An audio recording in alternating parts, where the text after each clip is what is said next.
Hi, welcome to the Aranmore podcast, officially known as the Aranmore Way, but unofficially as It's in My Locker.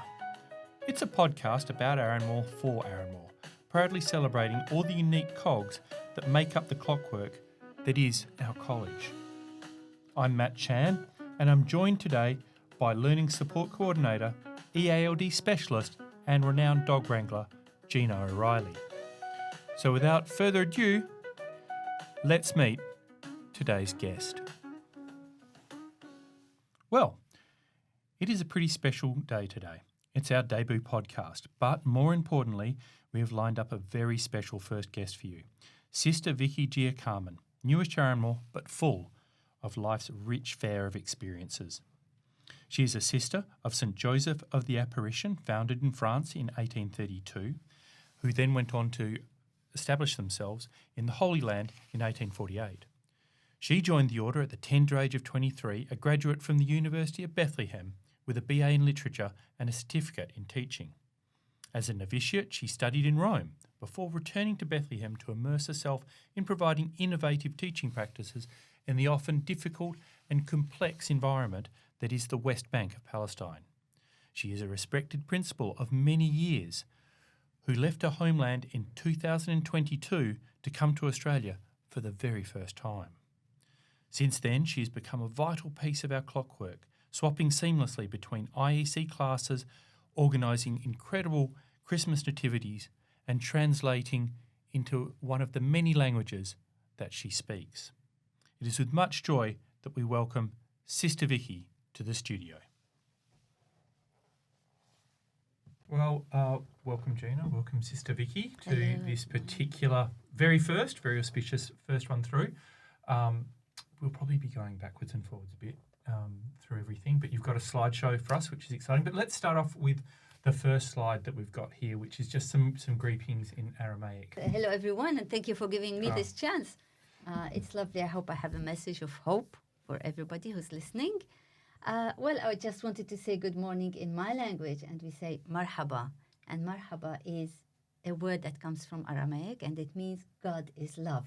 Mar means God, haba means love. So we say, whenever we greet anybody, we say marhaba. And you can answer marhabtain. It means double. Okay, marhabtain. Marhabtain. Yes, or you can say marhaba as well. Okay, well, here we are. Vicky, so marhaba to everyone. Yeah, marhaba to you too. Is that like in Arabic habibi? Is that habibi is my love. Yeah, sweetheart. Or, yeah, I can see the root word in there. It's lovely. Yeah, that's one of my favourite words is habibi. It's a beautiful word. Beautiful. Yes. Yeah. All right. Well, hopefully we've got some photos of you throughout before we knew you, because you've been here for 3 years. 3 years now. Exactly in July. Exactly in July. 3 years. So 3 summers and 3 winters. Yes.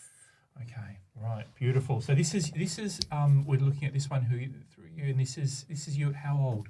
Yeah. This is in Bethlehem. 23 years old before I joined religious life.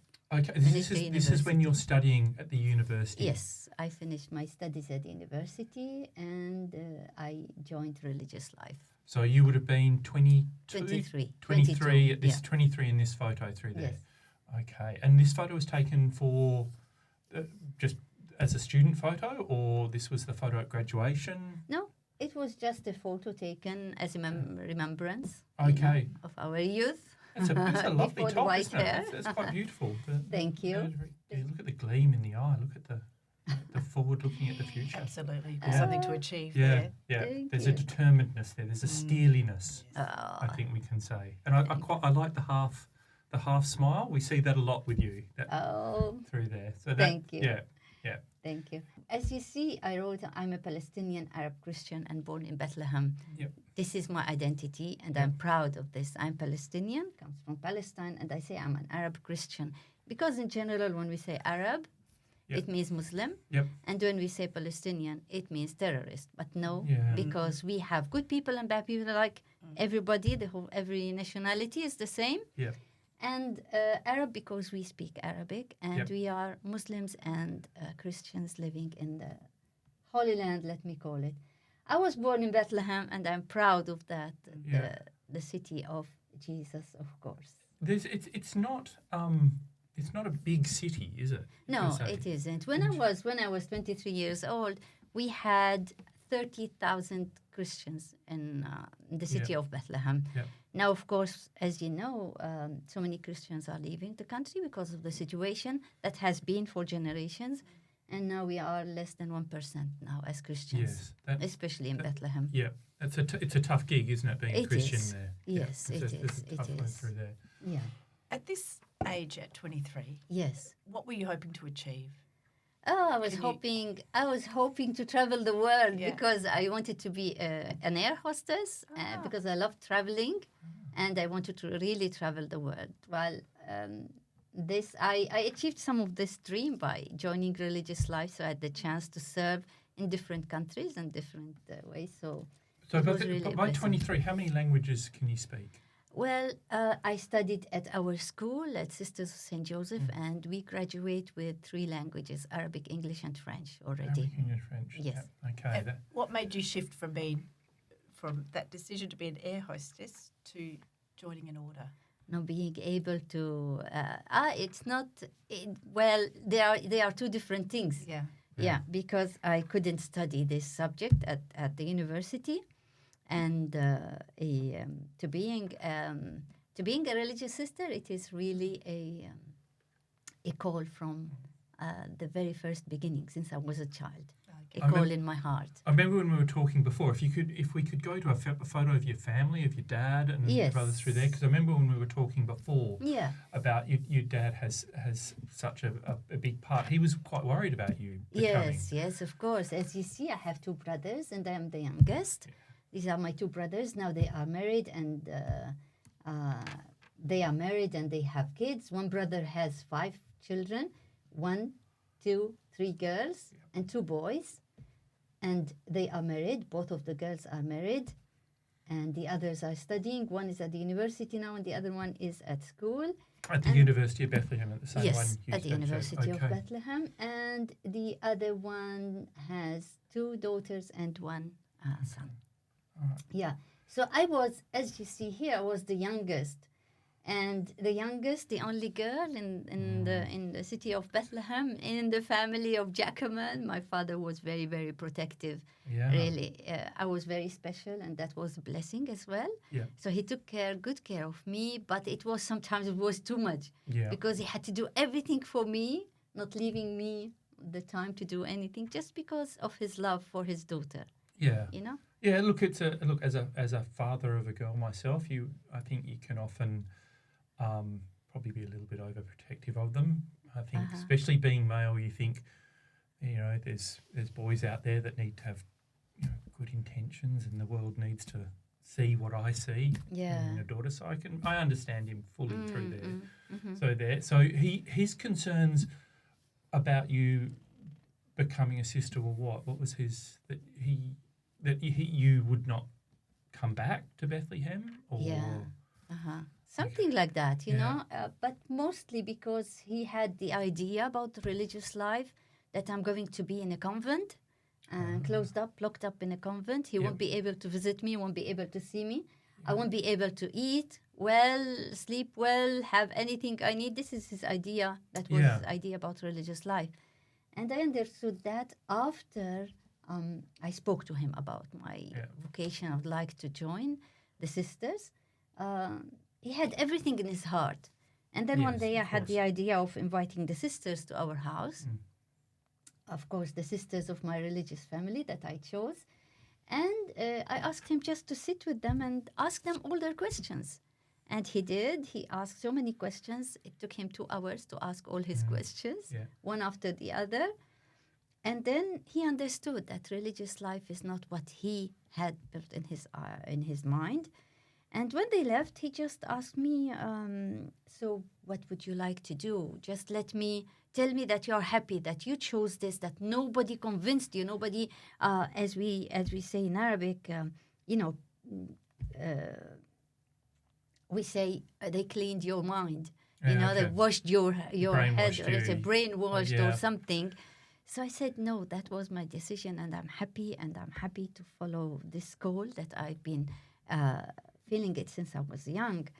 So he then gave me his blessing It would be that quite time. challenging, I would imagine, for a father to see in his daughter, who is so young, a very clear path for the rest of her life. You know, he would have had to accept that, oh my goodness, she really knows what she wants to do with this. She wants to do this for her whole life. This is her. It would have been something to accept. That, okay. But there was another challenge he couldn't accept, and it was very, very hard for him to start our religious life. I had to travel to Rome, and because that was the place where we started our religious life at that time, and that was very hard for him to see me leaving the house. And I saw him crying really. Because that was the first time you'd left. Yes. The family home, and indeed, when you were younger on holidays, had you gone further afield anywhere, or what was you travelled? No, Okay. we didn't have that chance. So I spent my holidays just with the activities with the church, with the parish. We had so many activities for the children, for the youth, and I was there very, very active all the time. Yeah. So it's tough to let you go.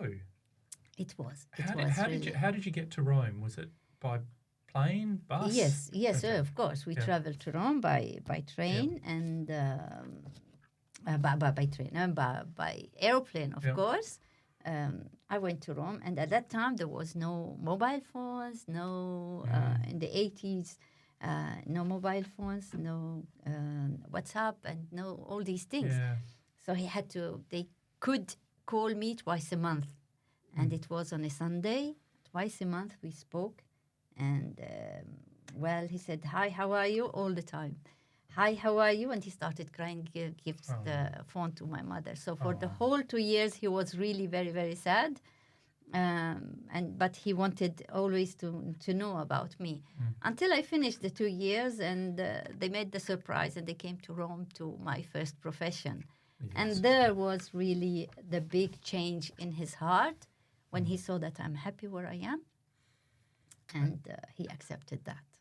Now, going back to being in Rome, tell me about that first day, that first being in the convent for the first night, and the experience of that, and what the sisters were doing to help fit you into the whole way of living. Well, to tell you the truth, before going to Rome, I went to France because, of course, I graduated with French language, but we never practiced it. So they said it's better to go to France. At least I had only 1 month before we started what we call the novitiate. And when I arrived there, it was to practice the French language, to practice it before going to Rome. So my first day after leaving the house was in France. And there I remember the first day in the evening, I just couldn't pray with the sisters. I was there. And at the end of the prayer, I cried for nearly half an hour. It was really very hard for me to leave home, to leave the family. But deep in my heart, I felt that, yes, I am here and this is my call and I'm happy. Finally, I start my new journey. So from speaking Arabic all day to only speaking French? All day, yes, with sisters, yes. So there was one sister who was away and came back and she spoke English, and it was easier for me because I spoke English. Yep. So it was easier a little bit. And what was the routine like at the convent? It's an early start, and is there a set routine to everything that's done, or is it more fluid than that when you first start off? Is there someone helping you out and showing you the ropes, or are you really just following? So you talk about France, or you talk about Rome? France first. France. Yeah. Yeah, there was a community. It was during the holidays, so not many of the sisters were there. They were on holiday. And a few sisters, some came, some left. And we had our daily prayer. And I went with the sisters wherever they went. They went shopping, for example. They went to visit people. I just lived there with them, lived their community life. But it was hard at the beginning, of course. As you said, the language challenge, the food challenge. Now eating French food now all the time. Yeah. I started to miss my own food at home. But as I said, I was really happy down deep in my heart. I was really happy. You knew. But looking forward to going to Rome because I wanted to start. This is the day that I was waiting for. So let's skip on to Rome. Tell me about the first, because that was your first time in Rome as well. Yes. Tell me about Rome for the first time. Okay, so Rome. When I arrived, we had to, of course, we had to go around to do the official documents, going from one place to the other. And there was another sister there, another one studying to be a nun, and she was from Palestine as well. So that was good. So she took me everywhere. We finished that, and then I had to wait for another sister, another girl, let us say, because she was supposed to come from Lebanon, and she couldn't travel because of the war. So I had to wait for her for 1 month at least. And during this month, I just spent the time with the sisters. With the other group, there was another group of 4. They were starting their second year, and I was there to start my first year. And just spend the time with them, praying, going around, learning about religious life a little bit, learning about them, and going sightseeing in Rome as well. Yeah, I was going to say, the sightseeing must have been beautiful. Yes, it was your first time in famous buildings. Yes, it was the holidays. So we went around, every time we had the chance. I remember trying to get in to see the Sistine Chapel, and it was just so busy. It would have been hours, so we gave up. So I imagine you had more access than I would have, and more time to go and come away and see almost everything. Yes, that through there. That would have been very special. Yeah. Is there any one memory that sticks with you from those early times in Rome? That's a good question, but that's a long time ago, Matt. Yeah. It's a memory. I remember looking into St. Peter's Square and just going, this is much smaller than I thought it was for the number of people. When I see the videos of the Pope being elected or something, I just think, how does everyone fit in here? And then, because it was so much smaller than I thought it would be for when they go, there's 1 million people in here. It was incredible. Yeah. Now, one of the memories that came back to my mind just now while listening to you talking is in the Vatican. While I was there, our first Palestinian patriarch was elected. And he came to Rome for the ceremony. And I still remember that day when he arrived, still remember the joy that we had when we welcomed him. We were in the Vatican, and it was really lovely. When he saw us, we were 3 or 4 from Palestine. Our Mistress of Novice was also from Palestine, from Bethlehem as well. And so we saw him just entering. And to connect with what I said about Arab and Palestinian Christians, so there were so many tourists around us, or pilgrims in the Vatican. And one of the questions was, do you know him? He said, yes, he is our patriarch and we are from the same country. He's the first Palestinian patriarch in the Holy Land. And they said, oh, you have the first Palestinian Muslim patriarch? I said, how do you say that? Because he's Palestinian, they told me. I said, do you know that? Do you know what? One thing I tell you, Christianity starts from our country, from Palestine. And it is because of us, Palestinians, that Christianity spread all over the world. Where were the disciples, The 12 disciples, where were they? They started in Jerusalem. These 12, they spread all over the world with Christianity. So he is Christian, born from a Christian family, and he is Palestinian and Christian as well. It's such an incredible hub, a part of the world that so much has come from. It must be quite incredible going back there and seeing every single major, dominant religion has evolved in some way due to the teachings that arose from that part of the world. And Bethlehem, it must be. We've talked about this before, but walking around Bethlehem must be incredible. Yeah, it must be phenomenal. And we were talking a little bit earlier about the chapel, that is your chapel. Yes. And we might just pull up a photo of that if we could. If it's actually the the chapel with the crib, isn't it? St. Catherine's Church is our parish church where I grew up, where I went to Mass with my whole family every Sunday. Growing up, this is what I remember. Every single Sunday at 9 o'clock Mass, we were there. So this church is built on the crib where Jesus was born. So we had the chance to go and pray there every single day, 12 months a year. And we were very happy seeing all the pilgrims coming just to pass in front of the crib or to touch the crib for 1 second. Because it's your church. Yeah, yours. It's for the whole Christians, Christians in the whole world. So yes, so the crib is there. Incredible thing to like every Christian in the Christian world would want to go there to your church that was just your local. Of course. They want to see where Jesus lived. And you could see the pilgrims coming and just touching the star where Jesus was born, entering the grotto. It is grotto still until now. And you see how much they cry and they pray. Really, they pray with all their hearts. This is here. And we are lucky, when we read the gospel, we say, especially during Christmas time or when we read the gospel during Easter time, Lent season, we always say, here Jesus was born. Here Jesus died on the cross. Here Jesus was resurrected from the tomb, So here it means we touch. And the Holy Land is the another gospel that when you go there, you read the gospel as it is. You can see it. So, different to every other part of the world where it's almost a concept that it happened. Yes. You're tactile. Yeah. It's where you are. Beautiful. Absolutely beautiful. I wish everybody could go to the Holy Land to visit. And let's... Hopefully one day. Yeah. Everybody needs to.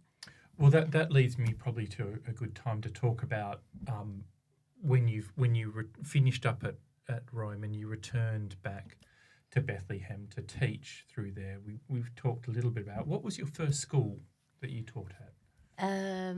Okay, of course I went back to to the Sisters of St. Joseph, to my school, and I was in Jerusalem, and I started teaching in a small school in Jerusalem.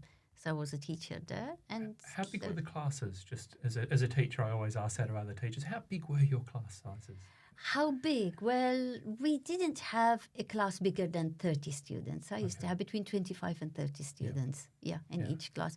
But that school in Jerusalem was really small, so we had, one class of each, not different sections. And then it was all girls at that time. Okay. Yes, our sisters of St. Joseph. Some of our schools until now, they are only girls because so many people prefer that girls go to girls' school and boys go to boys' school. Yep. We have other schools where we have boys and girls, but some they prefer. So at that school we had nearly around 700 to 800 students. Okay, similar to here. Yes. Yeah. Okay. It was a small school. Yeah. And in that first teaching, what are you teaching in the classroom? What's the content delivery that you've done? Well, I remember they gave me whatever teacher they needed, they give me. So I taught English, I taught French, I taught history, I taught catechism. So whatever they needed, they just asked me, and thank God he gave me the talent to be able to teach all these things. So yes, it was really wonderful. And at that time, did you think I'd like to be a principal one day? I'd like to. At that time, no, because at that time principals were very strict. Everybody feared the principals. Everybody didn't want to see the principal or didn't want to talk about the principal. But that changed while I started teaching after many years.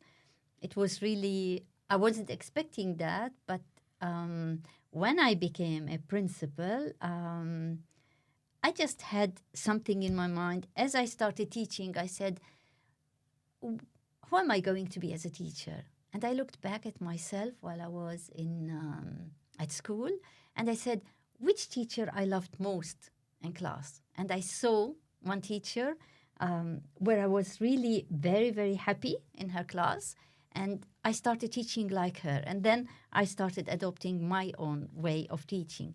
The same with being a principal. I started by being that principal who follows the rules, and being a principal means students are afraid of. This is the idea of being a principal in our own country. So everybody's afraid of the principal. But I didn't like that. It was really very, very good that I started being a principal after teaching for so many years. So I understand the students and their points of view, and I understand the teachers. And I took this in my policy as a principal. So my door was always open, open for everybody, teachers and the students. And I remember my teachers used to tell me, we've never seen a principal with so many students coming in and out of her office, not to be punished, but to talk to. And that was my idea, because I even told the students where I was principal for the first time, if one day I hear that you are afraid of Sister Vicky as a principal, I will kick you out of my school. I don't want you to be afraid of Sister Vicky. I want you to live here, to come to school very happy, to go home very happy with a new message every day. There's something you did wrong, you just come, knock at my door, tell me, you're not going to get detention, not going to get punished. No, we'll talk a little bit and we'll solve it, and you get whatever, because every action has a consequence, but you will not be punished. And this is the way that I started my being a principal, and I continued this way. Certainly, I had principals when I was young, which are the model of the first one. You were just terrified of them. They came around as an absolute dictator. Yes. So it must have been quite a revelation. I imagine some of the staff, that would have been quite difficult them to have a principal who was not the authoritarian figure, who was. They must have taken a while to adjust to that and wander through. Yeah. So, Sister, it sounds like your approach to leadership is very much the servant leadership approach that we have. And I would love to know, in that context, that really complex context of being a principal and a leader of a community in a school in Palestine, what were some of the challenges you faced? Of course, it wasn't easy, not easy at all, because every day we start the day, we think, okay, now, God, we offer it to you because we don't know what was going to happen. And so many times we had to close the schools. Students couldn't come because there was a curfew, or sometimes a martyr dies, and then we have to close the school. Being in Jerusalem was more challenging, because in Jerusalem we were obliged to follow the Israeli policy and the Palestinian policy as well, because we're Palestinian but living in Jerusalem. Sometimes what was hard is when something happens and all the students are in our school, how to send them home, how to call their parents, how to let them come and pick up their parents. That was the most challenging time, calling the parents, assuring that everybody comes, every parent comes to pick their child, and that they are safe to go back home, because it wasn't safe to come to school, wasn't safe to go back home. I can't imagine what that's like. Yeah. So every single day we started, and even that was my life at the university, the same. We didn't know what was going to happen, and I remember one day when I got stuck at the university till the evening, because the soldiers came, they wanted some students, and they locked us up, and they started throwing tear gas bombs on us, and we couldn't leave till the evening. So that was our life. But we as Palestinians, we are really very strong and very hopeful. No matter what, we raise up, and then we start again. As a Palestinian, all of that diversity, how does that translate in a community when you have a classroom and you have students from different backgrounds? And what is that like in terms of everyone getting along? And it wasn't easy, because it's enough for a Christian to say a word to a Muslim, or a Muslim to say a word to a Christian. It wasn't easy at all, and it isn't like here, hitting was to hit is we can't say it's permitted, but students hit each other, and sometimes they hurt each other. And here I'm not talking only about my first years in Bethlehem, but in Jerusalem, but also in Bethlehem, when I was a principal in Bethlehem, where I was principal of middle school. and with teenagers and boys and girls, and they were frustrated because they grew up in a big open prison surrounded by this wall around the city of Bethlehem. No chance to leave, no chance to go, no chance to play, no chance to do this, no chance to do that. So whenever anything small sometimes happens, they just get to each other. They just quarrel with each other, And it wasn't easy. But as Christians and as Muslims living together, the school was the small community. This is who we are in the community. So we started using our Christian classes, religion classes, to teach the students about forgiveness, about reconciliation, about accepting the others. In our country, we teach Muslims learn about the Quran, their Islam, and Christians learn about Christianity. But as I was also in charge, being a coordinator of religion in the whole school, I started doing meetings with students, with the Muslim teachers and their students, and Christian students and their teachers. And we sat together just to talk and to ask each other questions. Because when we don't know the other person, we are afraid of him. And the more we know about the other person, we are no more afraid. And this taught them how to respect each other. Of course, there's the other psychological issue of working with the teenagers to control their emotions. And it takes time, Yeah. So on both ways, we tried to work. But we understood, their anger comes from their frustration of being there, not being able to do. Yeah, not being able to go where they wanted, not being able to do what they wanted, and life continues like that until now. So, from a point of view of checkpoints within the city, I know we've talked about it a bit, but how many checkpoints did you have to go through to get to work some days? And this is something in Perth we just don't even have a concept about this. This is completely alien. Yeah. This checkpoint, it is, I suffered mostly before coming to Perth. I had to live with my mother. I asked permission from my congregation to take care of my mother because we had issues in the family, selling the house where my mother was living in, and we didn't want to put her in a home for elderly people. So I asked permission from my congregation and I lived with my mother. I rented a house and I started teaching with the Franciscans in Bethlehem. But because in Bethlehem I was helping her by myself. For so many reasons, I needed to go and work in Jerusalem.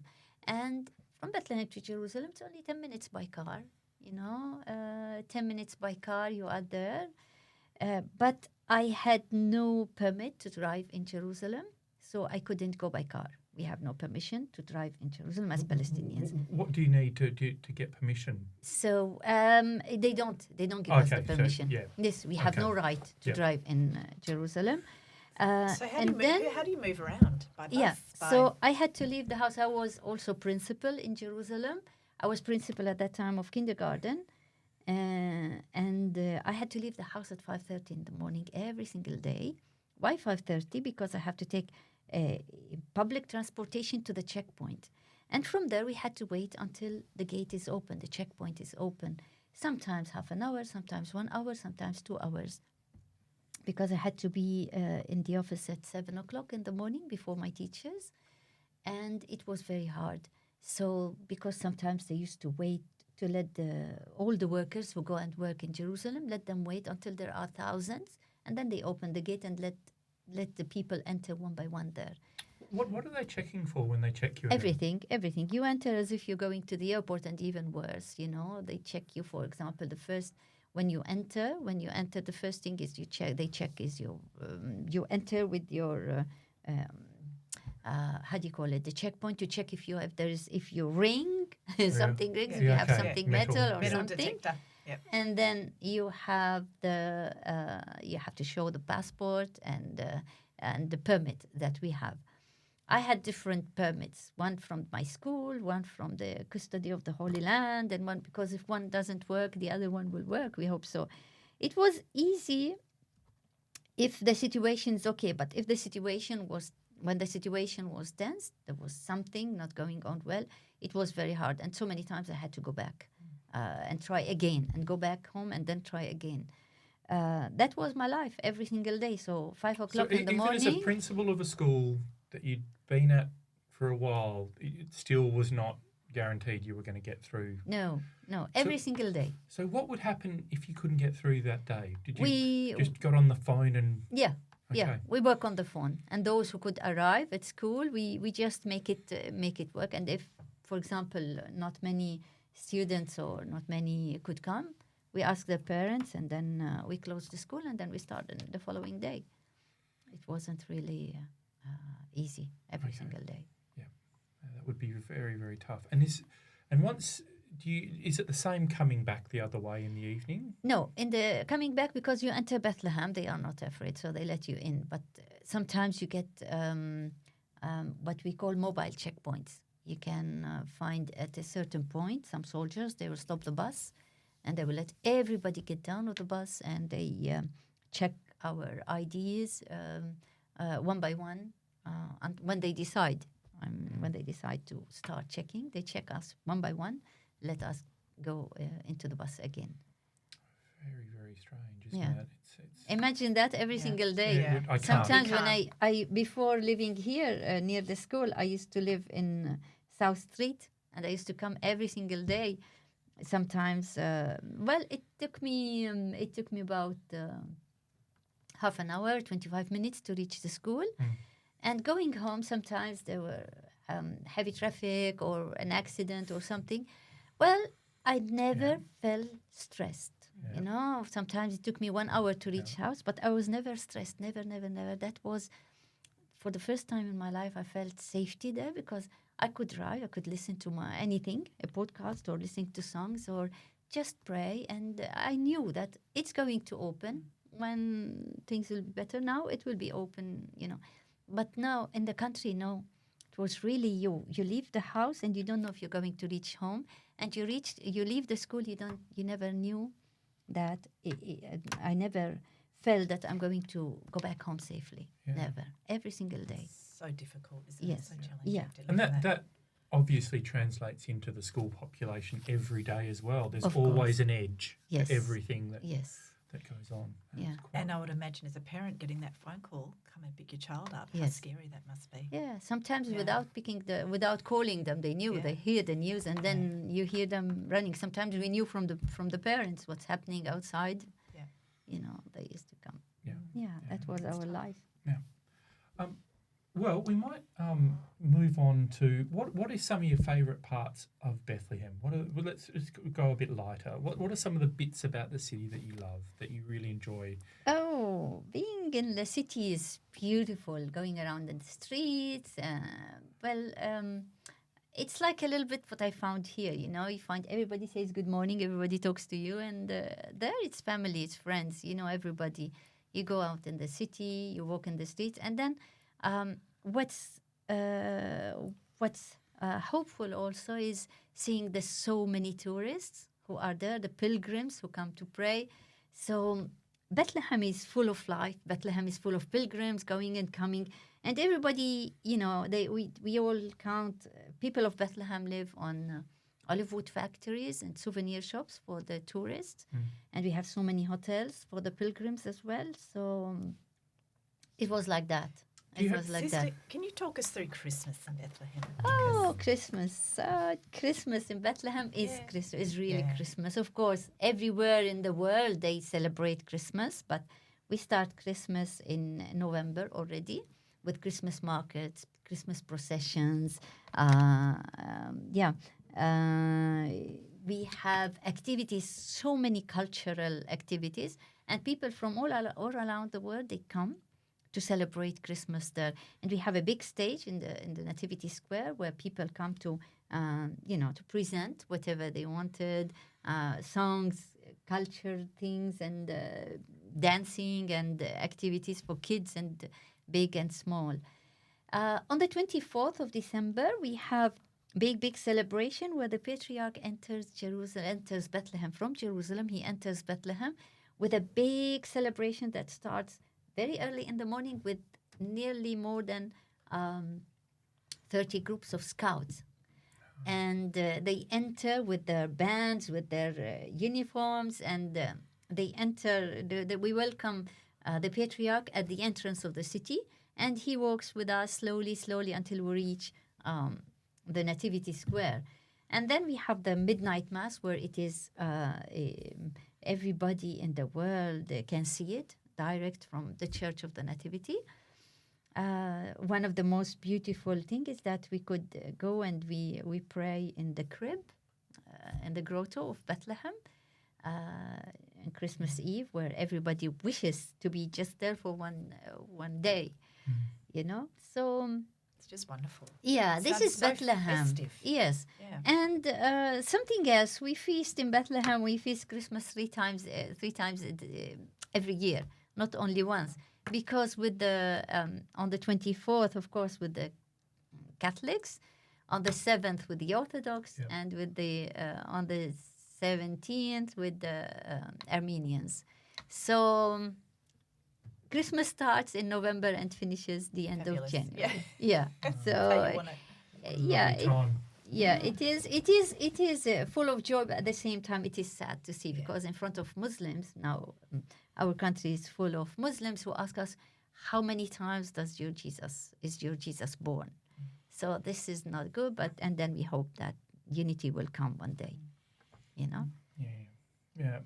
You've got some photos in here of Easter, the Palm Yeah. Sunday. Yes.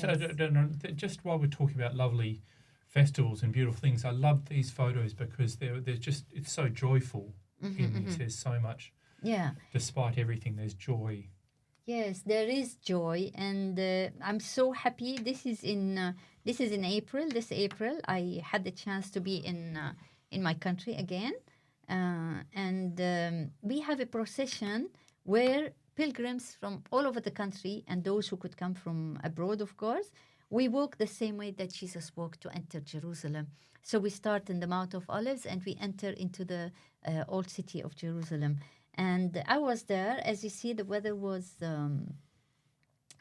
it was springtime, so we had rainy weather and sunny days. So during the procession, we had some rain and some sun. And, what we do is that we walk, and then people sing, you know. They sing in all the languages of the world, singing and dancing.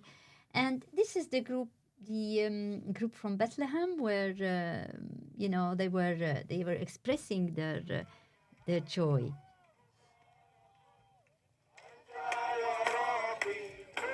And you can see the people, really thousands of people. Everyone looks very happy. Yes, it was really very joyful. Of course, when we're in the country, we have to take a permit from Israel to give us to let people come out from the city. When many years ago, they used to give us permits for at least 50 or 60 buses, you know, to leave Bethlehem to go and participate. In the last years, they give only 5 or 6 buses. Permits. Yeah, such a shame, isn't it? Yeah. Because it's obvious these people are not terrorists. No, of course not. They want to go and pray and so on. So these are the people of Jerusalem, Bethlehem, and the cities around, and the foreigners that are who live in the country. Yeah, Very joyful. Beautiful. Yeah, absolutely. Like we were saying, there's hope in that one. Now, we've just chanced on a slide there that I think is a good chance to go over to is on your trip back home. You did go back to Rome, and we, without giving away too much, this is a pretty exciting time to be in Rome, wasn't it? of course, yeah. Being in Rome was really marvelous. As I said, it's going back again to where I was many years ago, where I started my religious life. So I had the chance to go around, see the people, and visit all the interesting places in the Holy Land, and of course eating my favorite pizza and pasta, al pesto. Yeah. Anyway, something very interesting in Rome, exceptional events were there, 3 exceptional events. Extraordinary. Extraordinary. Yes, Yes, a you can definition of say. extraordinary. They were something yes, else. Yes. So, first of all, it is the Jubilee Year of Hope this year, 2025, that Pope Francis started. And so many pilgrims from all over the world came to Rome only to do this pilgrimage, to enter the holy door. So you walk in the street and then you hear languages you understand and languages you've never heard in your life. And you see people going, but mostly people doing this pilgrimage. They were very, very well organized in Rome. In the Vatican, they opened a way where pilgrims carry the cross. And here you can see a picture where we did as Sister St. Joseph. They give each one this cross. And then there is a path only for pilgrims. And they give you a booklet of prayer, and then you prepare all the way until you reach the Vatican, and then you enter, which was really very, very, very prayerful and very, it was really exceptional to be in Rome at that time and to do this pilgrimage as well. Everyone's looking so excited in that photo, aren't they? Like it's really... Yeah. So, Sister, I'm looking at this photo here, and I can see that some of the nuns are still wearing their habits. Yeah, and some are not. Some are not. Yes, and is it a free choice, or is it just some? These are our sisters, and those who participated in the what we call the general chapter. That was my the reason why I went to Rome this year. The general chapter is a meeting of all the sisters, of some sisters who are elected from the provinces to come to Rome to elect a new superior general who's going to rule the congregation for 6 years. So, yes, as you can see, it all depends where we are from. Okay. Here in Australia, the people prefer sisters as lay people, with no religious habit.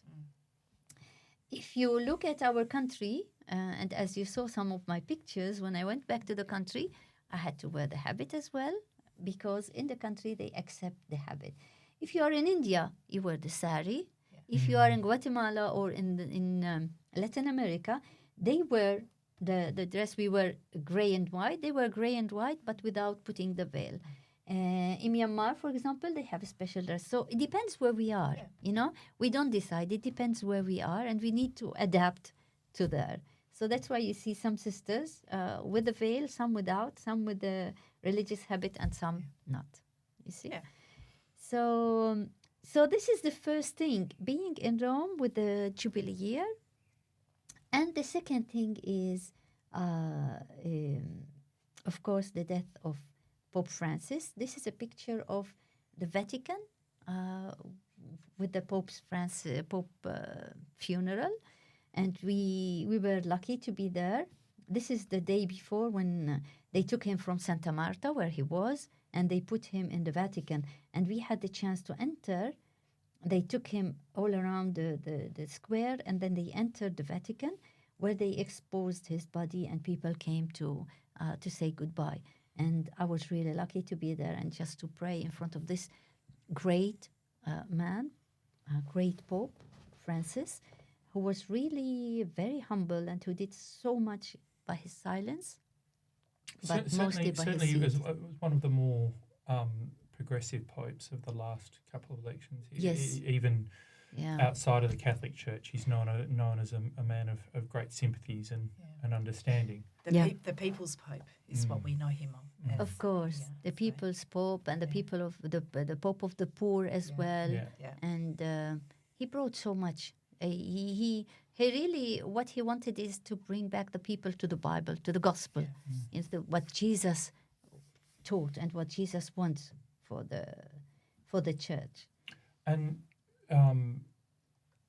following his humble theme through, for those who have never seen a papal burial before, this was an incredibly plain and simple coffin, wasn't it? It was just remarkable. Yes. Very simple, very simple. And this was his will. This is what he wanted. Mm-hmm. He lived very simple and humble, and he wanted his funeral as well to be there. Mm. Yeah.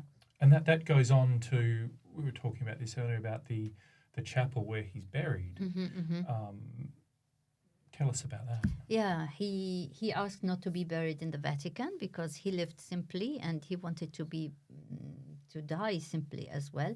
That's why he chose to be buried in Santa Maria Maggiore, which is outside the Vatican. And this is his tomb. As you can see, it's very, very simple. Yeah. Very simple.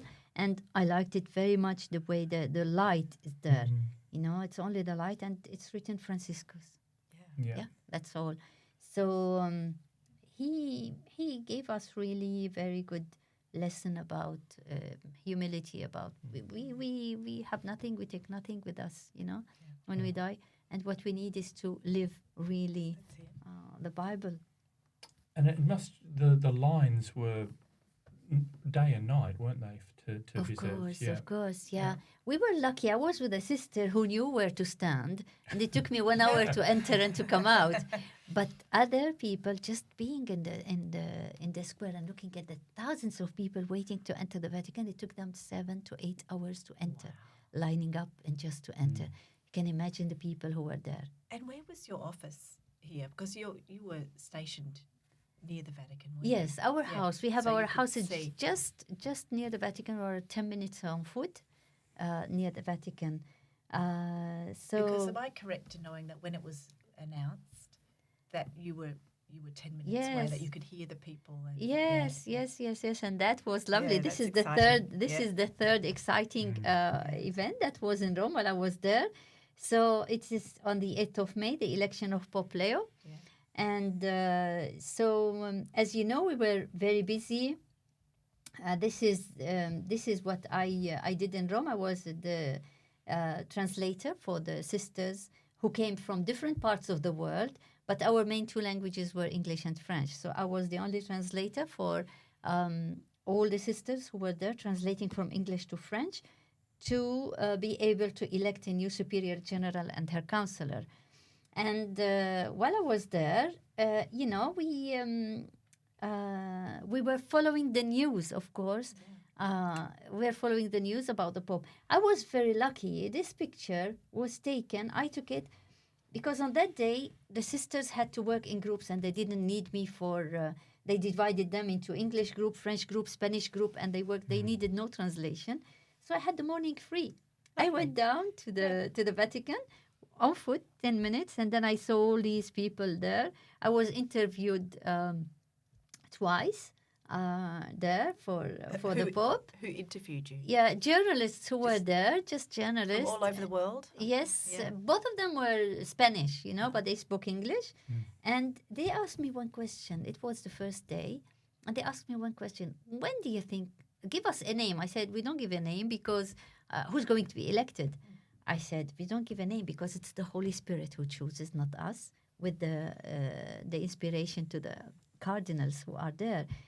And then they asked me, when do you think they're going to choose them? I said, it will not take long. It will take only 1 or 2 days. Really? I said, yes, this is what I feel, 1 or 2 days. And it is the second day that Pope Leo was elected.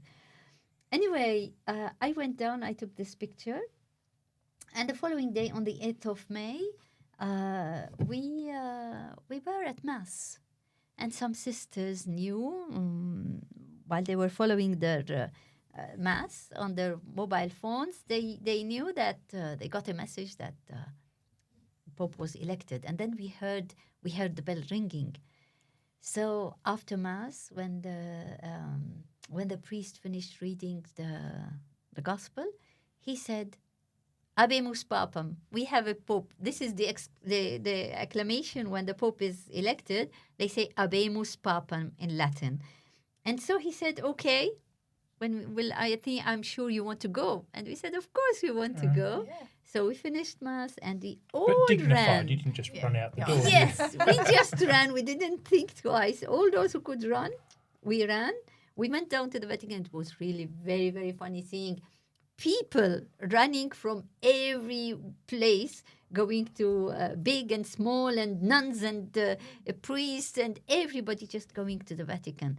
And there were thousands and thousands that you see in this picture. Yeah. And we were there somewhere. Tens of thousands. Waiting. What and an we waited. unbelievable moment. Yes, to it be was. there. Yeah. And then we saw him coming up on the balcony and saying his first words. We just prayed for him and prayed with him, because this is a very big responsibility. We could see him later when we saw the videos. He had a smile, but at the same time, he felt the seriousness of this burden, this cross that he's going to carry. He certainly hasn't entered at an easy time in the world. Yes, I wouldn't imagine. Yeah. So, and then we had the chance to meet with the Pope. Yeah, with all the sisters, of course. All of those hundreds of thousands of people wanting to meet the Pope. And yes, everybody. Actually got to meet the Pope. If you go to Rome, you need to ask. You need to ask if you can meet him, because he meets with the people every Wednesday morning. But you need to reserve, to have a ticket and to know that you are there. So he knew we were there, and we stood there waiting for him. He greeted the people, those who were there, and then he came and he spoke with us with the superior general, the new one and the old one who finished. And then we took a picture with him where we can see here with all the sisters who were there. And where are you in this I'm one, just, the bottom, I'm the just right standing hand? there, yes, near the sister in the sari.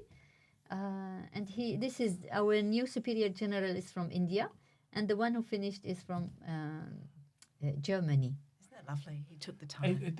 This photo is not up on our website at the moment, is it? This seems to be a bit remiss for me. This needs to be up there as quite a remarkable event. We have someone in the school who's done that through there. Yeah, and that's all the sisters? Those who were elected to come to we were 50 sisters who were elected to come to, because we vote in the provinces, we vote for some sisters. If the province is big, we have more sisters who come, but if the province is small, we have less sisters, and all of them, we were 50. And the Superior General, had she been elected as well? Yes, because yes. that was your purpose of your trip this to Rome. is the new Superior General. It was nearly the end of our... and she's the one on the left? Yes, on the left. She is and where's she from? She's India. She's from India. Yeah, she's from India. So recently elected, and she meets the Pope. Yeah. Yes, yeah. That's a pretty good start, isn't it? Yes. That's very famous. Yeah, it was. And it was. Did he? What language did he speak in? Did he English, or was he? Yeah, he was speaking English. Okay. Yeah. When he saw this is an Indian sister, and the German, the one who finished is German. And what was beautiful is all our sisters here. We come from all parts of the world, as I can tell you here. Here we go. Our sisters, we are called Sisters of St. Joseph of the Apparition.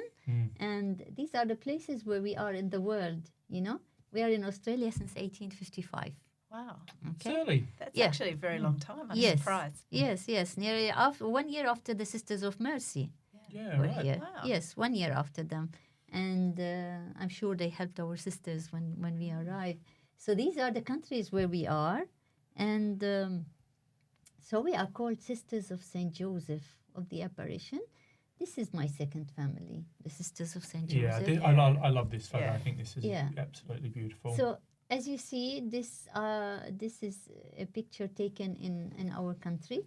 Some sisters are without the veil, and some sisters are with the veil. In Palestine, with the veil, they are more accepted with the veil. In Israel, you can put it and you can take it off, whatever.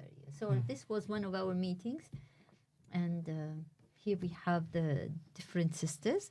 And we are called Sisters of St. Joseph of the Apparition. This is the name of the congregation. And what does it mean, apparition? It is our foundress, her name is Saint Emily de Vialard, and she is from France, from the south of France. And she always loved to meditate this picture of the angel appearing to St. Joseph, telling him, do not be afraid to take Mary home as your wife, because what is conceived in her is from the Holy Spirit. And she decided to put the congregation under the protection of St. Joseph.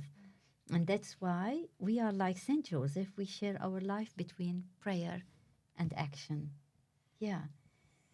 So here we are. And how many sisters of the St. Joseph the Apparition are in Australia? In Australia, we're around 25 sisters here, but mostly they are elderly now. That's why they are trying to bring more sisters to help, like myself, for example. And other sisters, they are from India, Myanmar, Thailand, Singapore, different countries where they come and they help our sisters here. I did want to ask that when I was looking at the photo, and that is there still a considerable uptake for young women wanting to join orders? And Well, yes and no. Yes and no. Why? Because in Australia, for example, no more. Our Australian sisters are elderly now, and they are senior, and they don't work anymore. But in other countries, yes. In our country, for example, they stopped because people... we don't have, the families don't have so many kids. They have one or two, and they don't want them to join religious life. But we have more from Latin America, from India, Thailand, Myanmar. We have more. Yes, so will they sustain the order in that you'll have young people joining, and then they will move around the world? And we have now on the 17th of June, on the Feast of St. Emily, our foundress, we had 15 young women join the congregation. Yeah, that's lovely. That's lovely. And hopefully some of them will come out here and who knows? Follow your example of coming out here. Yes. We're probably getting close towards lots of lovely things, but I'd just like to talk about your time here. Mm-hmm. And I know when you were asked to come, and you were told, well, how do you feel about Australia? Tell us about that. Tell us about when you were told, we want you. What do you think about coming to Australia? At the beginning, I was in Jerusalem, and I asked for a change from my province for different reasons, and I had to write a letter to the Superior General who was in Rome, the old one who is from Germany, and I sent her a letter. And one day we spoke on Zoom one day, and she said, "Where would you like to go?" I said, "I don't mind, anywhere in the whole world, wherever they need me." And she said, "Okay, let's think about it, and I'll get back to you." So she gets back to me, and she tells me, "Okay, do you have any idea where I'm sending you?" I said, "No, I have no idea." She said, "I'm sending you to Australia." My first reaction was, "What? Sending me to Australia at the end of the world? What am I going to do there? How am I going to go there?" And then I asked her for some time to think about it, because coming to Australia is not easy. It's really the down under, but it's really the end of the world for us. So after 1 week, I thought and I prayed about it, and I said, well, I'll accept if I'll take it as an adventure. If I'm happy, I stay. If I'm not happy, I can ask you to send me somewhere else, isn't it? So, of course. So I came July 3 years ago. And just after COVID? After COVID, it took me 2 years to waiting for the visa to come in. It was very hard to get a visa. And when I arrived here, it was really, the very first thing is, Australia is empty. I see nobody. It's empty for me. Only houses and parks and houses. I love trees. I love green. I love everything about it. But we were used to having people. You open the house everywhere. And then you find people everywhere, shops everywhere. And that was the first thing that stuck me. We don't see people in the streets, and we don't talk to anybody, and so on. So it was hard at the beginning because everything was different. I could not find anything similar to our country.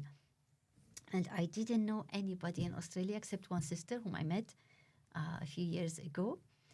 And that's it. So I had to start from scratch, forgetting Vicky with who I was and who I were and who I had everything. And then just starting here. But the first week I came, it was this time, it was the term 3 holidays. So I spent them doing, of course, necessary documents for the for the government. And then I came here to Aranmore. Straight away, I started here. I remember the first day I came, I went to the staff room and we arrived late because the sister couldn't find a school who came with me. Did you met the first person you met? Who was the first person you met at Aranmore? Well, I met all Aranmore staff at the staff We were room. prepped, by the way. You had been somewhat hyped in that you were coming through there. It wasn't we were told Sister Vicky was coming from Yes. the Holy Land. It was Yes. very exciting to. Yeah. Well, I signed the contract while I was in Jerusalem, with Declan. I had these coming in and all the documents. What was it? How was it done? We have a lay person who is now the administrator, a counselor administrator, who worked as a principal in our schools when we had schools. And he knew the schools here and he knew the principals. And when I sent him my CV and saw my everything that I have, my skills and so on, he chose Aranmore for me because he knew that's the best place for me. The blend. Yeah. Absolutely. He chose wisely. And we've put you to good use, haven't we, with all your different languages? Yeah, and then that's why after that I came here. We met him, of course, with the leader of the congregation here. And we met with Declan. So that was the first day when I arrived, but we entered only and we saw somebody. It wasn't Lara. We saw somebody at the reception. We saw Declan, we met with Diane, and then we left. But the first day I came, we had the PD day. I remember it. Yes, I arrived, and then they put me with Phyllis and the IEC. So I spent the Beautiful Mrs. first Funk, time with Phyllis Funk the first week, and then I spent the whole term with her, trying to see where do I fit, what do I want to do.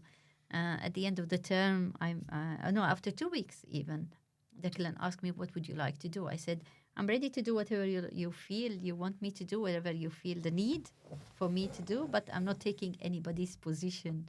I see that everybody has something to do. I don't want to take anybody's place.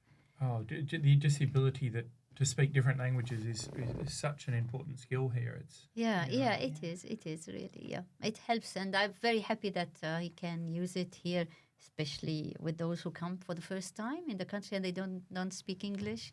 Absolutely. So, It's invaluable. it helps. Yeah. Part of the whole you being here, being new, must have helped you connect with the kids who are here new as well. Of course. Because while we live it must have some very strange things about it for someone. Understanding their context and the culture, and it's such an it's a relief, a big for relief for their them. families. Yeah, absolutely. It is a big relief, really, when they feel that whenever they see me, they are trying to talk with somebody with their, gestures and hands. And when I say, sister, please. So you feel the relief and that somebody can understand them. Yeah, I don't think we quite realise it in Australia because we don't have, like in Middle Eastern European countries where there's usually 2, maybe 3 languages going on all the time. Here it's English. It's English all the time. It is English. Yeah. And I don't think I've ever walked into a place and had a language problem. It's always English. It's always spoken through. It must be tricky for our kids coming in not being able to verbalise. Yes. Especially some of them, they don't speak one word of English. They don't understand. Yeah. I did watch you for the first few months that you were here, just acquire the Australian vernacular. I mean, your English, academic English is excellent, but acquiring the Australian vernacular, and you did ask me some funny questions. You pulled me aside one day, you said, what's a Kiwi? And for us... remember that? I remember you asked me, what's a Kiwi? And I'm like, that's the name that we give to our New Zealander population. Obviously, it's a bit of a slang word, and so. But your mind and the way that you acquire another language is just phenomenal. We had the kiwi fruit in the country, but not the kiwi animal that would as have been well. very confusing. Yes. That would have been, Well, no, I think with Aranmore you really do tend to fill out your own space anyway. So that must have been good to know that there was a certain amount of latitude and freedom to move within the space through there. And look, 3 years on, how's 3 years on been? That's a very good question. It's enriching, and it is at all levels. I really loved it.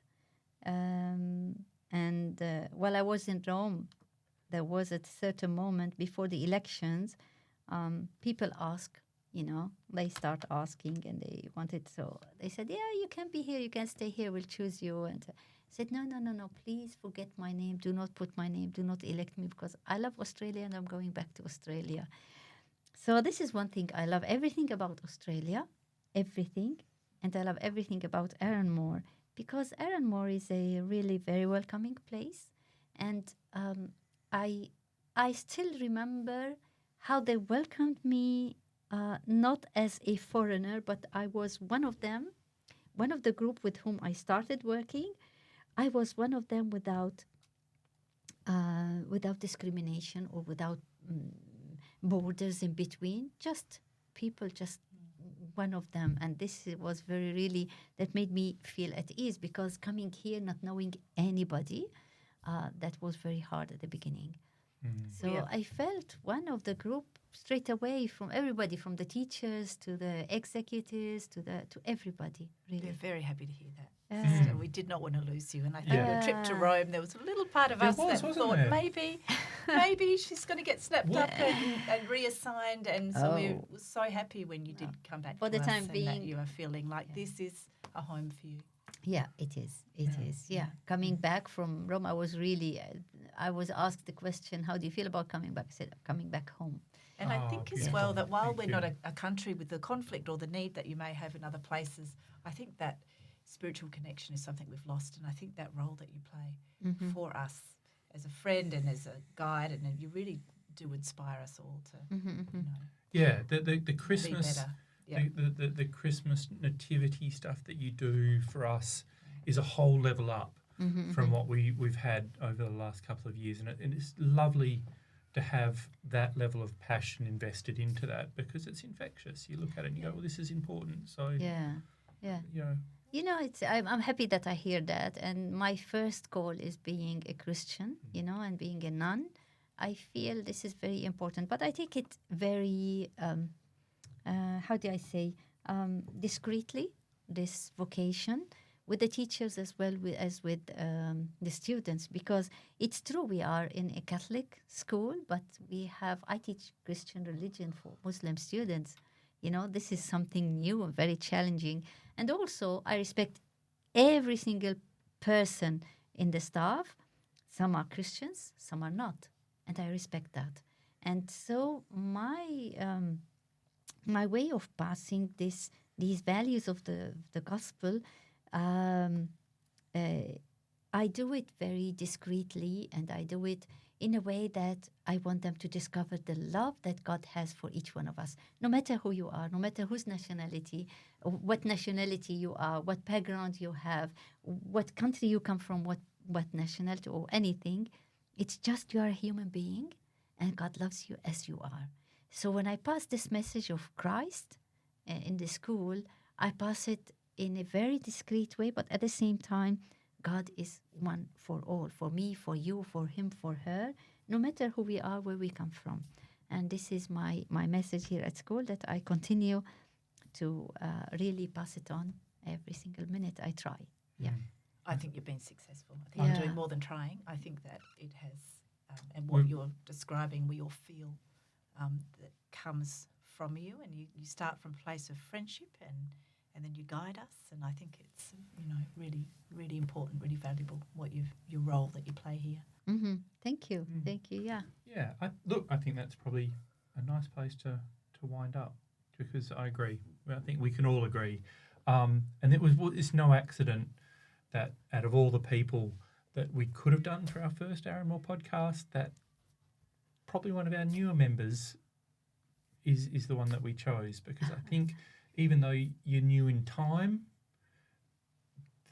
the philosophy that you have is exactly the philosophy that we have as well about our community, and you brought such a lovely extra element to it, and it's really bolstered so across the board, it's lovely to have you, and I'm so glad that they didn't manage to pilfer you when you went home to stay, and I'm glad we get you for a little bit longer. So on that note, thank you for being our very first guest on the Aranmore Way through there, and I'd like to take this opportunity not just to thank you, but Gina, my co-host on this one, but also Kyle, who you won't see because he's behind the cameras, but he's absolutely pivotal in getting this up and running through there. And we hope that you will join us next time in our podcast through there. So thank you very much. Yeah, thank you very much, Matt, and thank you, Gina, and I wish you all the best, and I hope to listen to more and more interesting stories from everybody, because I think each one of us at Aranmore has something very important to say, and I wish all those who heard me today that they got a message, at least a message of hope, that no matter what in life, there is life and there is hope, especially in this year of the Jubilee. There is hope after everything. So I wish you all the best all the time. Thank you for inviting me. Beautiful. And being your guest. Thank you, sister. Thank you, sister. Pleasure. Well, that wraps it up for today. I hope you enjoyed our talk with Sister Vicky. I know that I did. And please keep checking up on the Aranmore website as more podcasts become available. Over the coming weeks and months, we will be interviewing hopefully nearly all of the Aranmore staff at one time or another about their experiences, where they've come from, and their time here at Aranmore. So again, thanks for listening, and we'll see you next time.